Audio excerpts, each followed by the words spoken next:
ഇതാണ് 60 കോഴിമുട്ട വെക്കുന്ന ഓട്ടോമാറ്റിക് ഇൻക്യുബേറ്റർ. ഇത് നമുക്ക് 1 മുതൽ 60 കോഴിമുട്ട വരെ വെക്കാൻ പറ്റും.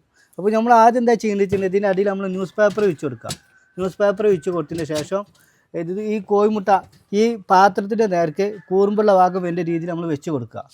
ഇത് നമ്മൾ ഓട്ടോമാറ്റിക്കായിട്ട് തിരിയാൻ വേണ്ടിയിട്ട് അതിൽ മോട്ടർ സെറ്റ് ചെയ്തിട്ടുണ്ട്. പിന്നെ ഇതിൽ വെള്ളം വെക്കാനുള്ള പാത്രമുണ്ട്. നമ്മൾ സ്ക്രൂവിൻ്റെ അളവ് വരെ വെള്ളം വെച്ചെടുക്കാം. ഈ കമ്പിൻ്റെ അളവ് വരെ നമ്മൾ വെള്ളം ഒഴിച്ച് കൊടുക്കണം. പിന്നെ നമുക്ക് 2 ലൈറ്റും 2 ഫാനും കാര്യങ്ങളൊക്കെ ഉണ്ട്. പിന്നെ അഡീഷണൽ ആയിട്ട് റിലേ ഫിറ്റ് ചെയ്തിട്ടുണ്ട്. നമ്മൾ വെച്ചിട്ടുണ്ടെങ്കിൽ അല്ല ആരും ചെയ്തെടുക്കാത്ത മെത്തേഡാണ് ഇത്. നമ്മൾ ചെയ്യുന്ന എന്തെങ്കിലും ഇൻക്യുബേറ്റർ പെട്ടെന്ന് കംപ്ലൈൻറ്റ് ആവാതിരിക്കാൻ വേണ്ടിയിട്ടാണ്. പിന്നെ ഇത് റെഡിമെയ്ഡ് ആയിട്ട് മെഷീൻ കട്ട് തെർമോകോൾ ബോക്സ് ആണ്. സ്ട്രോങ് ബോക്സ് ആണ്. അപ്പോൾ പെട്ടെന്ന് കംപ്ലൈൻറ്റ് ഒക്കെ ആകാനുള്ള സാധ്യത കുറവാണ്. പിന്നെ നമുക്ക് വരുന്നത് ഓട്ടോമാറ്റിക്കലി പിന്നെ 35 കോഴിമുട്ട വെക്കേണ്ട ഓട്ടോമാറ്റിക് ഇൻക്യുബേറ്റർ ഉണ്ട്. ഇതാണ് 35 കോഴിമുട്ട വെക്കേണ്ട ഓട്ടോമാറ്റിക് ഇൻക്യുബേറ്റർ. ഇതിന്റെ വില എങ്ങനെയാണ് വരുന്നത്? 60 കോഴിമുട്ട വെക്കേണ്ടത് കൊറിയർ ചാർജ് അടക്കം 3,800 റേറ്റ് വരുന്നത്.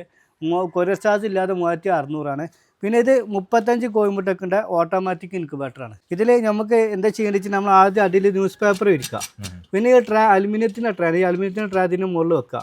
പിന്നെ നമ്മൾ ഈ ജസ്റ്റ് ഈ പാത്രത്തിൽ വെള്ളം ഒഴിച്ച് കൊടുക്കാം. 60 കോഴിമുട്ട വെക്കുന്ന ഇൻക്യുബേറ്റർ കാണിക്കുന്ന മാർക്കാണ് ചെയ്യേണ്ടത്. ഇത് വലിപ്പക്കുറവുള്ളൂ. ഇതിന്റെ വില എങ്ങനെ വരുന്നത്? ഇത് റേറ്റ് 35 കോഴിമുട്ട വെക്കുന്ന 3,200 റേറ്റ് വരുന്നത്.